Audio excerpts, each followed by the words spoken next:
Bapak dan Ibu sekalian, setelah bangun tahajud, siapkan diri kita, jangan sampai ketinggalan ini. Ya, walaupun bangunnya kesiangan, hadis sahih. Walaupun bangunnya kesiangan, misalnya, ini salat yang agak istimewa, lakukan ini dulu 2 rakaat. Ya, lakukan ini dulu 2 rakaat, baru kemudian salat subuhnya. Jelas sampai di sini? Baik. Yang terakhir, Bapak Ibu sekalian, sekarang kita sudah tahajud, ya, insyaallah. Kemudian sudah beristighfar, sudah berdoa kepada Allah, memperbanyak bacaan Quran. Tiba kemudian azan subuh berkumandang. Apa yang dilakukan oleh Rasulullah? Nah, Masya Allah, Ibu dan Bapak sekalian, Rasulullah SAW saat azan subuh sudah memanggil, beliau menjawab panggilan azan itu, tapi masih berada di rumahnya, menunggu azan selesai. Ya. Jadi belum ke masjid. Ya. Beliau berada di rumahnya, kemudian menunggu azan selesai, lantas menunaikan 2 rakaat fajar, ya, 2 rakaat sebelum salat subuh. Bapak Ibu sekalian, ada sekitar 12 rakaat yang utama. Saya tidak akan ulang ini. Ada sekitar 12 rakaat salat sunnah yang utama sifatnya, ya. Utama itu selalu dijaga oleh para sahabat dan dipraktekkan, seringkali dipraktekkan oleh Nabi. 12 rakaat, ya. Yang pertama, 2 rakaat sebelum subuh, 4 rakaat sebelum zuhur, 2 rakaat setelah zuhur, 2 rakaat setelah maghrib, 2 rakaat setelah isya. Jelas? Baik. Dari mana dapatnya hadis itu? Ya. Kita bisa temukan misalnya di dalam hadis riwayat Muslim nomor hadis 728 dari Ummu Habibah. Ya. Beliau menyampaikan, kata Rasulullah sallallahu alaihi wasallam, beliau menyampaikan, man shalla, saya ulang, man shalla 12 rak'atan, ya, fi yaumin wa lailatin, siapa yang menunaikan salat 12 rakaat sehari 1 malam, maksudnya salat sunnah yang mengikuti yang fardu, ya, bunya lahu bihinna baitun fil jannah, maka Allah akan bangunkan baginya 1 rumah di dalam surga. Siapa yang menunaikan salat sunnah yang mengiringi salat fardu sebanyak 12 rakaat, ya, dilakukan konsisten sehari semalam, ya, karena 2 rakaat sebelum subuh, ya, 4 rakaat sebelum zuhur, 2 rakaat setelah zuhur itu kan siang, ya. Kemudian 2 rakaat ba'da maghrib, 2 rakaat ba'da isya itu malam. Yang konsisten melakukan itu selama hidupnya, Allah akan bangunkan sebagai tambahan baginya 1 rumah di surga. Ya. Hadis sahih riwayat Muslim nomor hadis 728. Ustadz, dari mana taunya 2 rakaat sebelum subuh, 4 rakaat sebelum zuhur, 2 rakaat sesudah zuhur, 2 rakaat setelah maghrib, 2 rakaat setelah isya? Itu ada di At-Tirmidzi, lebih lengkap lagi, nomor hadis 415. Nah, Bapak Ibu sekalian, dari 12 rakaat itu, maka Rasulullah mencontohkan kepada kita memulai dengan 2 rakaat sebelum subuh. Dalilnya hadis riwayat Muslim nomor hadis 725 dulu. Didapati juga di At-Tirmidzi nomor hadis 418. Perhatikan keutamaannya, perhatikan. Keutamaan 2 rakaat sebelum subuh. Ini saking pentingnya, Rasulullah tidak pernah meninggalkannya selama hidupnya. Saking pentingnya, ya. Dan ada 2 salat yang hampir tidak pernah ditinggalkan oleh Nabi. Hampir tidak pernah ditinggalkan oleh Nabi. Bahkan dalam perjalanan pun masih dikerjakan. Masih dikerjakan. Yaitu 2 rakaat sebelum subuh dengan salat witir. Ya. Itu seringkali dikerjakan. Perhatikan. Kata Rasulullah, rak'atal fajri, 2 rakaat salat yang ditunaikan sebelum subuh itu khairum minad dunya wa ma fiha. 2 rakaat fajar atau 2 rakaat sebelum subuh itu pahalanya, nilainya di sisi Allah lebih baik daripada dunia dan seisinya. Masya Allah, dunia dan seisinya. Ini semua ada dunia dan isi-isinya, ya. Kalau kita miliki itu nggak ada nilai apa-apanya dibandingkan menunaikan 2 rakaat sebelum subuh. Jadi kalau antum menunaikan 2 rakaat sebelum subuh, itu nilainya di sisi Allah lebih dibandingkan daripada dunia dan seisinya. Nggak ada nilainya, ya. Walaupun di dunia ini ada tambahan lagi orang kaya, tambah lagi orang kaya, kumpul lagi, itu nggak ada nilainya dibandingkan 2 rakaat sebelum subuh. Nah, sekarang ayo saya mau tanyakan sebentar. Maafkan saya, kalau nanti Al Ihsan bikin pengumuman, nggak usah tunggu bulan depannya, mana DKM-nya ini? Ada DKM-nya? Pak Iman, Ustadz Iman tolong bikin pengumuman setelah ini, yang sholat subuh di Masjid Al Ihsan besok masing-masing dapat amplop 500.000. Baik, ya, masing-masing dapat amplop berapa? 500.000. Siap Ustadz? Cuma diumumkan saja kan? Cuma diumumkan. Kan? Lihat sini ya. Lihat. Azan subuh jam 4 lewat 36. Datang jam berapa ke sini?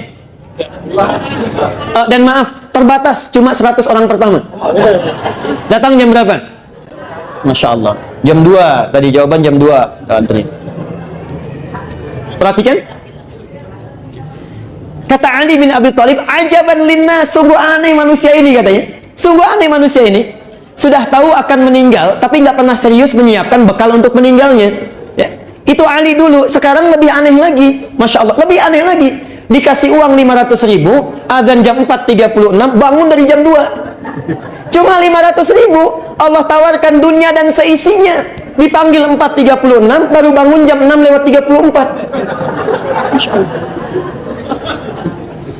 Ini kan aneh ya, aneh sebetulnya.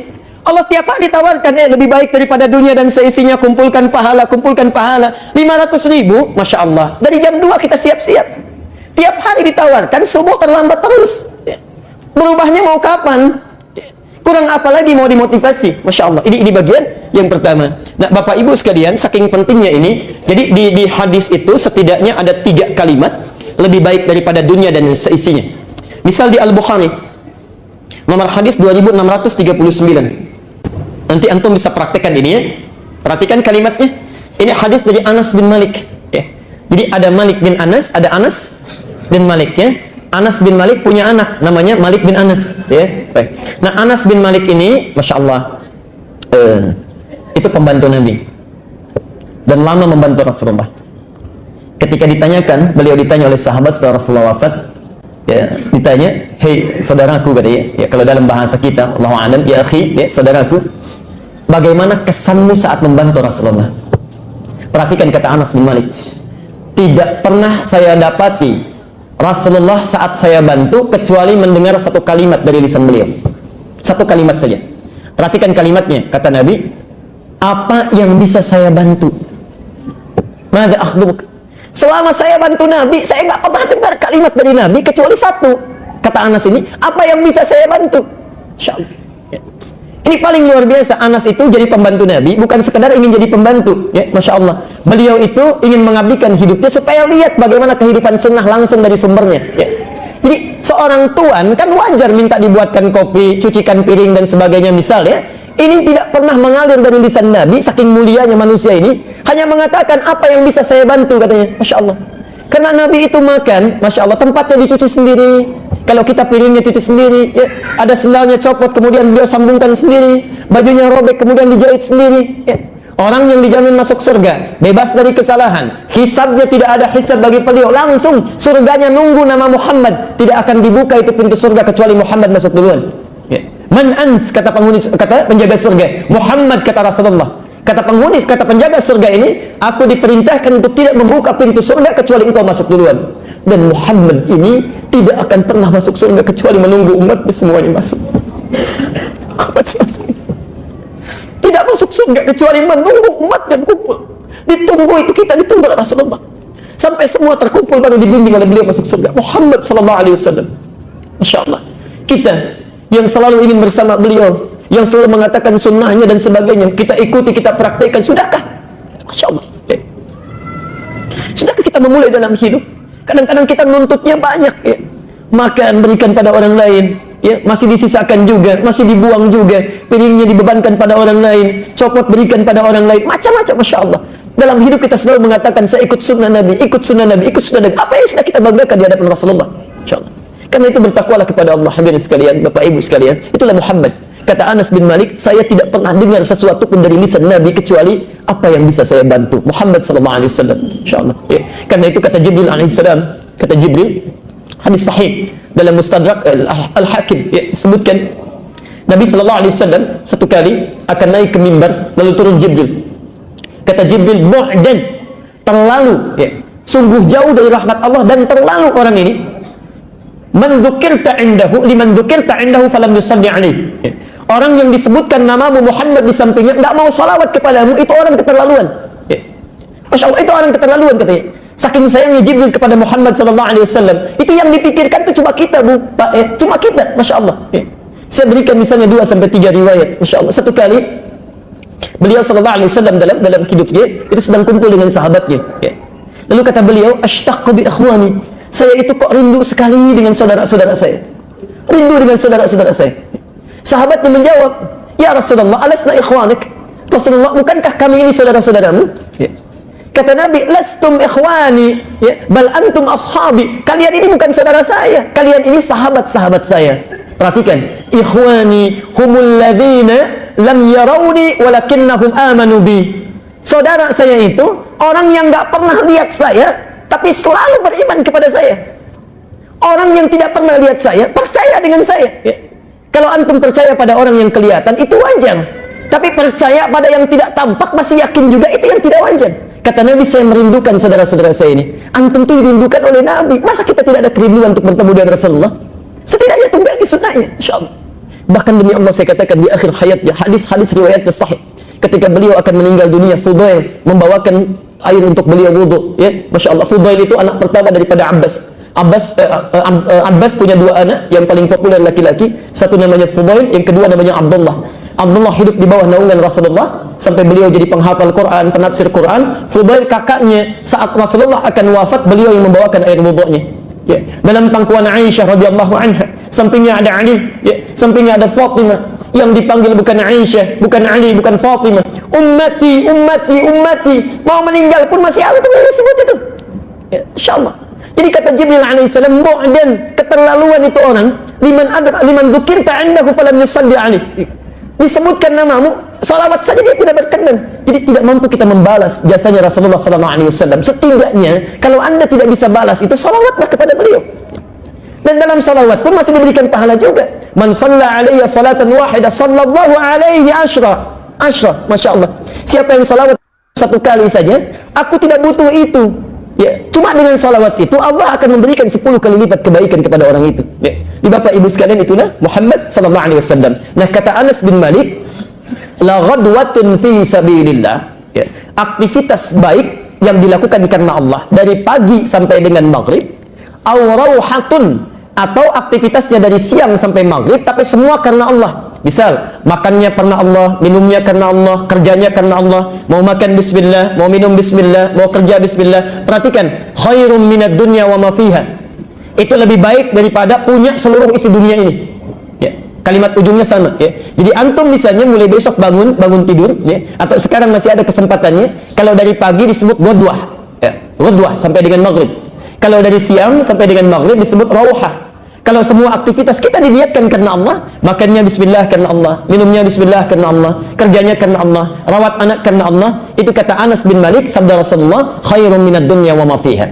Apa balasan bagi orang ini? Dari Sa'ad As-Sa'idi. Sa'ad As-Sa'idi di Al-Bukhari masih hadisnya. Nomor hadis 3078. Perhatikan, maudhi'us sautin fil jannah, ya. Orang ini akan dibalas dengan pahala yang berlimpah. Tempat pecut saja, tempat pecut, ya. Tempat pecutnya sesuatu yang tersimpan di surga, untuk ilustrasi saja, khairum minad dunya wa ma fiha. Jadi kalau tukang delman punya pecutan disimpan di tempatnya, itu kalau ada di surga lebih bagus daripada dunia dan seisinya, ya. Apalagi minumannya, apalagi gelasnya, apalagi keadaannya, ya. Jadi kalau sudah semua diterangkan, antum tinggal tunggangi, keluarkan, ya. Catat amalannya apa yang dilakukan. Nah, setidaknya bangunlah 2 rakaat sebelum subuh, itu tunaikan. Khairum minad dunya wa ma fiha. Nabi tidak pernah meninggalkan ini selama hidupnya, konsisten menunaikannya. Dari mana taunya? Hadis Muslim nomor hadis 724 dari Aisyah radhiyallahu anha. Qalat, lam yakun an-nabiy sallallahu alaihi wasallam minan nawafil ashaddu ta'ahudan ala rak'atayil fajr, ya. Tidak pernah Rasulullah SAW memperhatikan, menjaga dengan kuat di antara salat-salat sunnahnya dibandingkan dengan perhatian beliau terhadap 2 rakaat sebelum fajar, ya. Jelas di sini? Baik. Jadi dalilnya yang ingin kita sampaikan pada kesempatan hari ini, Bapak dan Ibu sekalian, setelah bangun tahajud, siapkan diri kita jangan sampai ketinggalan ini, ya. Walaupun bangunnya kesiangan, hadis sahih, walaupun bangunnya kesiangan misalnya, ini salat yang agak istimewa, lakukan ini dulu 2 rakaat, ya. Lakukan ini dulu 2 rakaat, baru kemudian salat subuhnya. Jelas sampai di sini? Baik. Yang terakhir, lalu kita berhenti dulu di sini. Yang terakhir, di mana Nabi mengerjakannya? Di masjid atau di rumah? Ya. Dari mana taunya? Nah, ini persoalan. Ayo, yang bilang di rumah angkat tangan. Berapa? Yang bilang di masjid angkat tangan. Yang tidak angkat tidak jelas nih semuanya ya. Alhamdulillah. Perhatikan sini. Ya, kita lihat hadisnya dulu ya. Ada di hadis Zaid, setidaknya 3 hadis kita kumpulkan ya. 3 hadis kita kumpulkan. Satu dari Zaid bin Thabit, orang-orangnya. Satu Zaid bin Thabit. Dari Zaid bin Thabit ada 3 hadis. Nah, rumus dalam ilmu hadis, kalau ada satu amalan sifatnya, dalilnya cuma satu, contohnya satu, artinya itu contoh yang paling jelas. Tidak boleh kita mengambil cara lain-lain lagi ya. Tidak perlu kreatif. Jadi kalau misalnya satu amalan, hadisnya satu, contohnya satu, prakteknya. Jangan cari dalil lain lagi, jangan cari contoh yang lain lagi. Ini yang paling bagus, gak usah kreatif ya. Contoh, lihat sini. Hadis dalam sholat, saat mengangkat tangan itu, sampai dengan meletakkan di dada misalnya. Jadi dari takbir, kalau cara takbirnya ada 2. Dari yang sejajar dengan bahu, hadwaman kibaihi, kemudian sejajar dengan daun telinga. Tapi sama semua saat mengangkat sampai dengan meletakkan, itu cuma satu cara. Dalilnya sahih, ya, kemudian contohnya satu, Allahu Akbar. Kalau dalam satu praktek, contohnya satu, dalilnya satu, artinya semua orang bisa melakukannya. Tidak terbuka peluang untuk menampilkan kreativitas kita. Jadi nggak usah kreatif, ya. Begitu antum angkat misalnya kan nggak enak, masa sama manusia kanan dulu, sama Allah kiri dulu. Ini harus agak sedikit pendekatan yang berbeda ya. Allah Akbar, kita putar sedikit ya, supaya kanan duluan masuk, kemudian baru kiri. Itu nggak usah kreatif ya, nanti kita capek sendiri itu ya. Antum capek sendiri. Kalau sudah jelas ada, nggak usah cari-cari yang lain ya, direpot. Kelihatan seseorang dibahas, cari dalilnya, diseminarkan ya, di stadium generalkan, nggak akan ketemu, jadi capek-capek sendiri ya. Tapi kalau dalam satu praktek misalnya, lebih daripada satu hadis, jangan ditafsirkan dari satu hadis saja, kumpulkan semuanya ya. Nanti banyak prakteknya. Misal tentang ini saja minimal ada 3 hadis tentang persoalan kita ya.